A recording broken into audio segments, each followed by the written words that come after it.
In this video, I show you how I set up my car to sleep in when I go camping.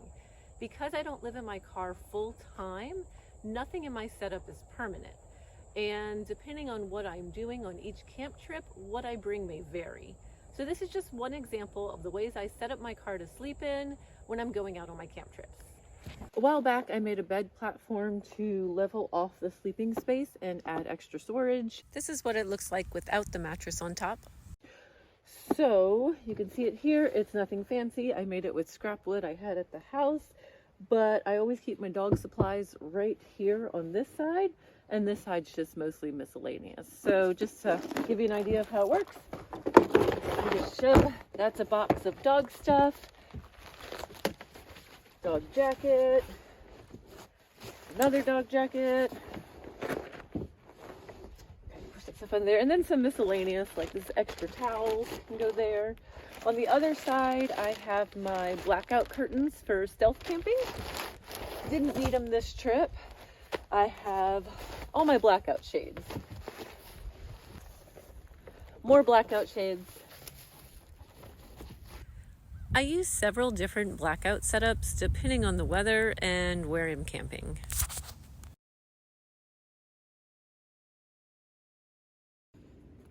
More dog stuff. A tiny kite, just, you never know. Gotta have fun stuff. In the back of the car, I store my extra water. I have a water jug that I can pull out, and I usually keep an extra water bladder back here so I can easily pour it out the back of the car when I'm refilling water bottles. And on the opposite side, I keep extra blankets. On the back passenger side, I have my power station, a couple of electronics like a portable fan, an extra camera. Beyond that, I have way back here a few extra pairs of shoes, and I have a portable heater. It's a tiny little unit that I have bungeed in here for safety. For this trip, I decided to put my cooler behind the driver's seat, so I do have to pull it all the way forward, and then I can reach back in here behind the seat and access all my goodies and stuff fairly easily. In front of that, under the driver's seat, is my camp toilet if I needed it, but don't need that too often. I just have it because you never know.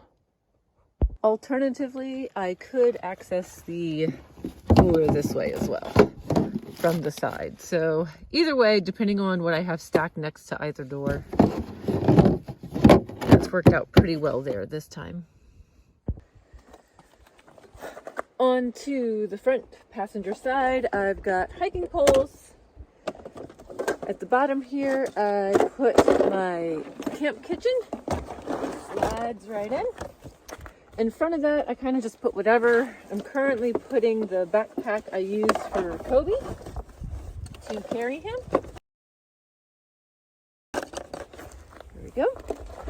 Up on the seat, I put my awesome little camp table. Love that thing. Topped with a yoga pad that I don't just use for yoga, but also for a rug outside of the car, especially with dirty dog feet. And since we brought Kobe along, we brought an extra dog bed, which has worked out great. We just tuck it up under here, like so. Throw a blanket on top, and there you have it. And don't forget my fabulous 12-volt water heater. That's come in handy multiple times. Alternatively, I do leave the passenger seat set up when I'm traveling with another person, or on the rare occasion I am trying to be stealthy. Lastly, that brings us to the driver's seat. I have some road snacks and maps in the door. Over here is where I put my extra dog leashes, a towel to clean the dog's feet when they get in the car. I've got some hiking sandals under the seat. Got a little table right here. You can spin it out for an extra cup holder. Over here I have extra charging equipment and charging cables. Glove boxes, a typical glove box. Oh, and I've been storing my coffee in here this trip. So it smells great every time I open it. So that's pretty much everything. I never pack the car the same way twice. Every trip I have different things in different spots. So this is just an example of how I have it this time. Sometimes I have the seat up. I do like it better with the seat down, but if I'm camping somewhere where I want to be a little more stealth, I try to leave the seat up so it looks like more of a traditional car. And then I can use the blackout curtains with a hanging rod right here so you see the front seats, but you can't see what's in the back, i.e. me. Got a little hanger here with my satellite messenger. Highly recommend these if you're going to be camping anywhere where you don't get cell service. You can communicate with your family and friends, let them know where you are. Kobe's demonstrating how you can get a good night's sleep in the bed back here. And to get in bed, it's as simple as just crawling back there. You don't have to be extremely athletic.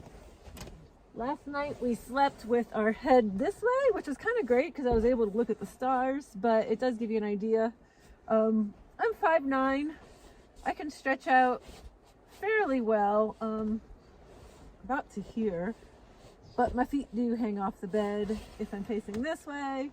The last few nights I was facing this way, so I slept over this side, kind of just angled while Levi was here and Kobe was here, and it works either way depending on how the ground is sloped. Here's another trip that I packed slightly different for. Off in the corner over there I have my hiking gear as well as my clothes with my water right back here in this corner. I have my dog supplies under here, my shoes and a yoga mat on this side. On that back, up against that door, we have my blackout curtains for sleeping as well as extra blankets. Up in the front, I'm gonna have a little tiny cooler as well as snacks, of course.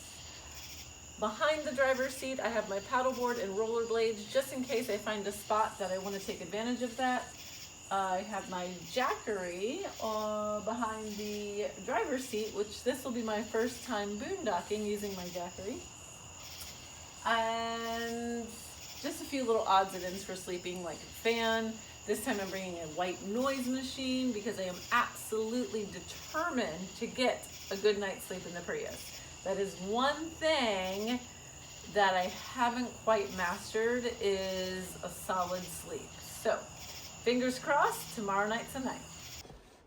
And that's really everything. So I hope you enjoyed the tour of how I packed the Prius.